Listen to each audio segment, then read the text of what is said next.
Hey everybody, how's it going? Today we're going to be going through the Lifesize UI Goku by Infinite Studios. Now there's only 200 of these made in the entire world, and I ended up getting number 178, I want to say about 3 years ago.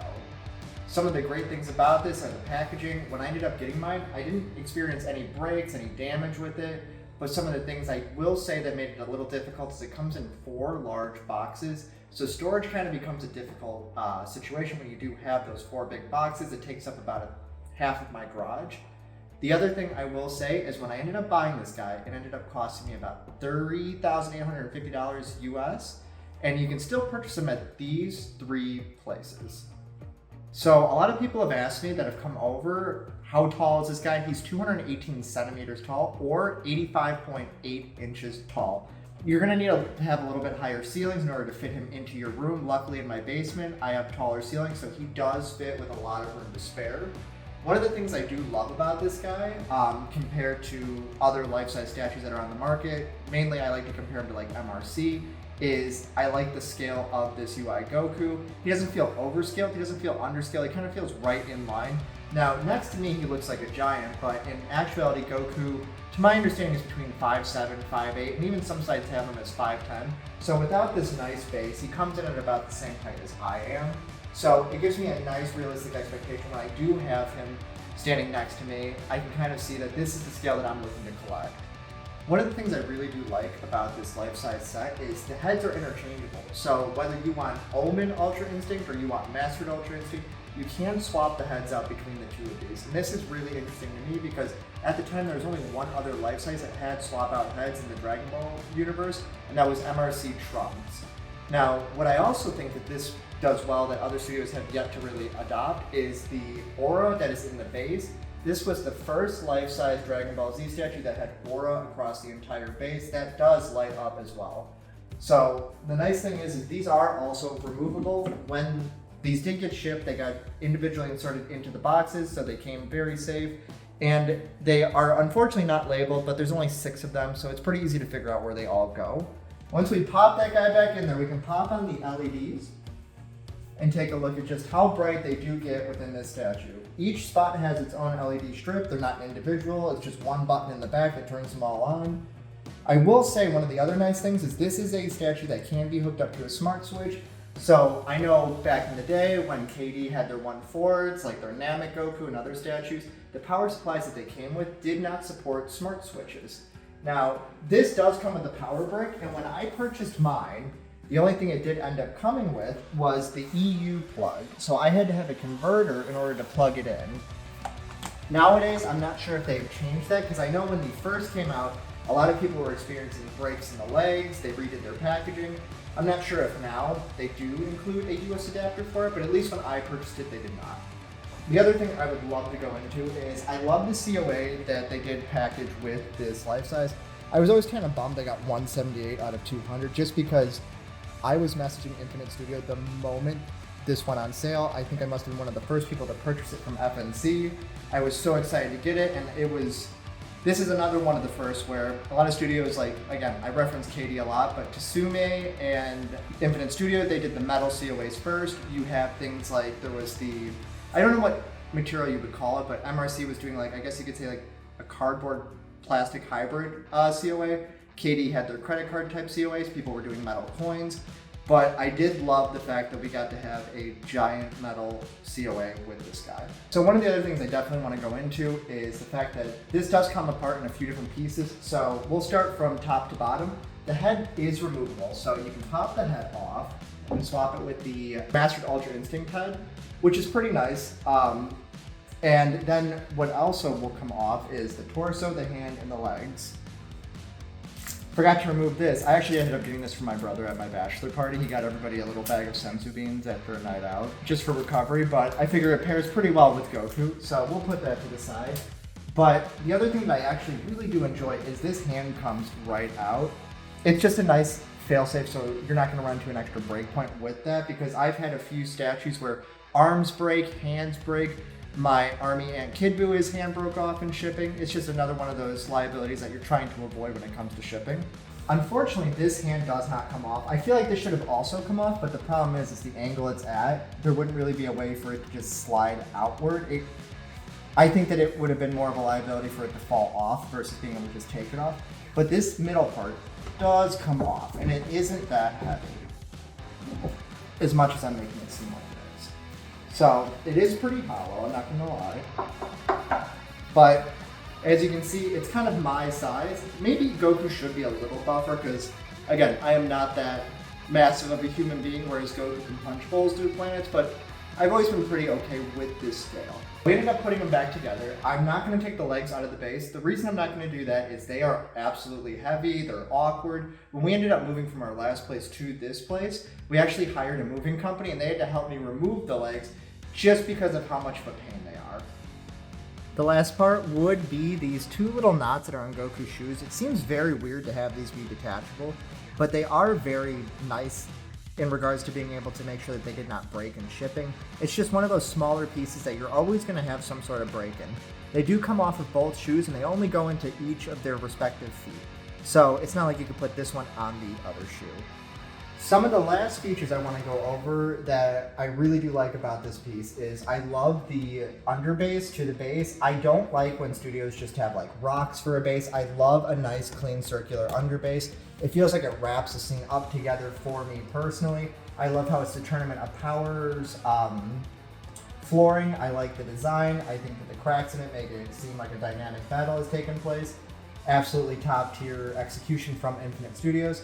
And the other thing that I really do love, and the only studio that's been doing this is Tsume, but the Dragon Ball right here is a 3D ball. I love that. Again, I don't mind when it's flat, but the 3D just gives that extra bit of high-end feel. I like how the plaque is on the base. It is not removable. I kind of wish it was. I have slid this across the floor and just gouged my floor with the bottom of the Super logo, but I do absolutely think that they crushed it with this base.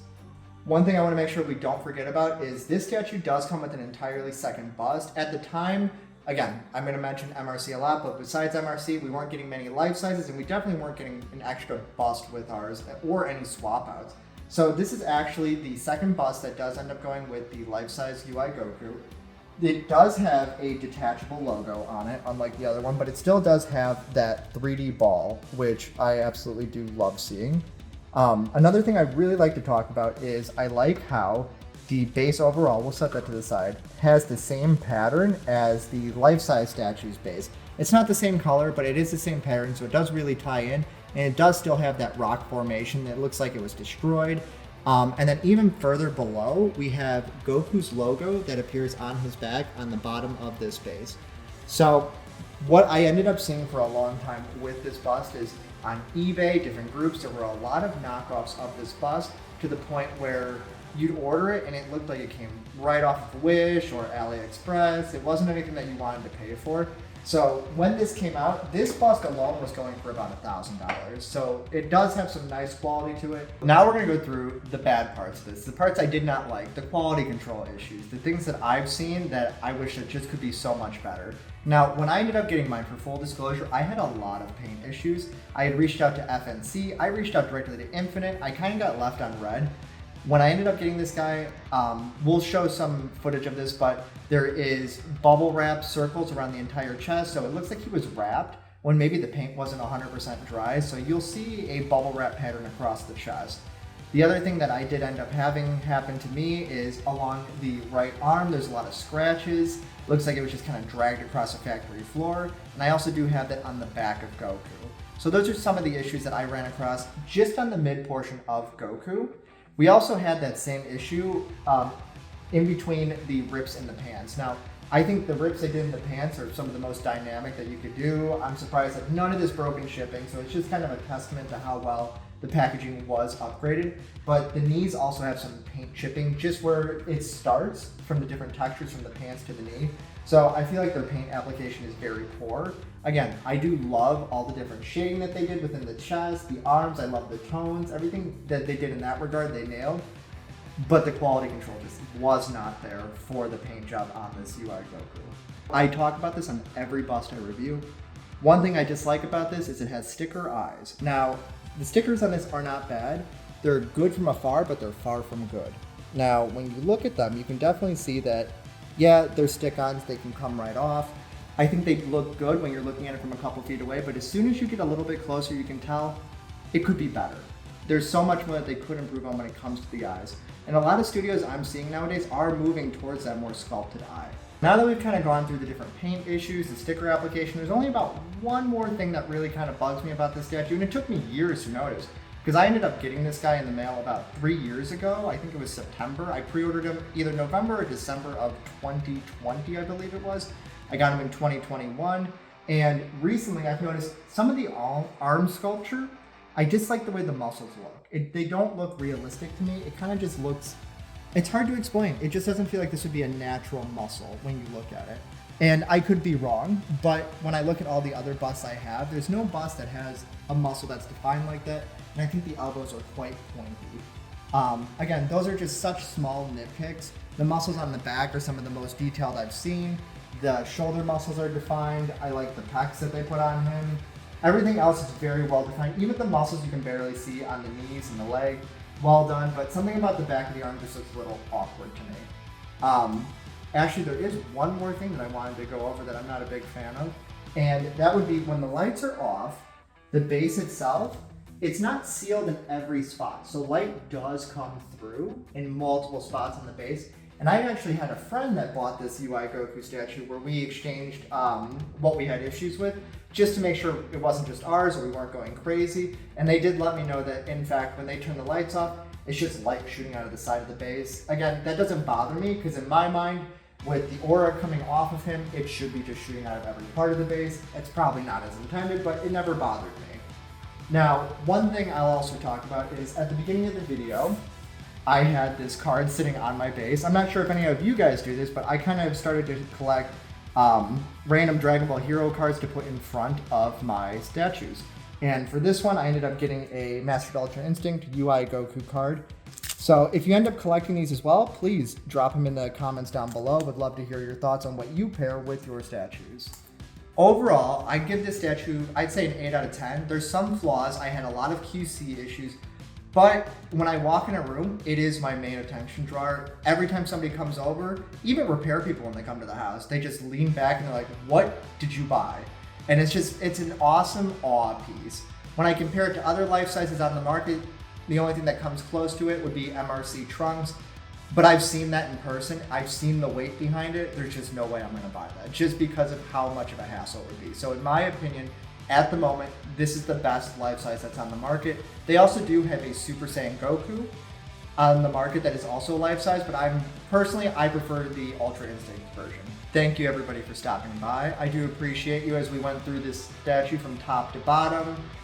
What would you like to see me review next? What do you have coming in the mail? Are there any pre-orders that you're excited about? Is there a statue that hasn't been made that you're just sitting at home going, why hasn't a studio picked this idea up? Please leave a comment down below, drop a like. If you like what you see, please feel free to leave and subscribe. All of this helps the channel grow, and I'll see you next time.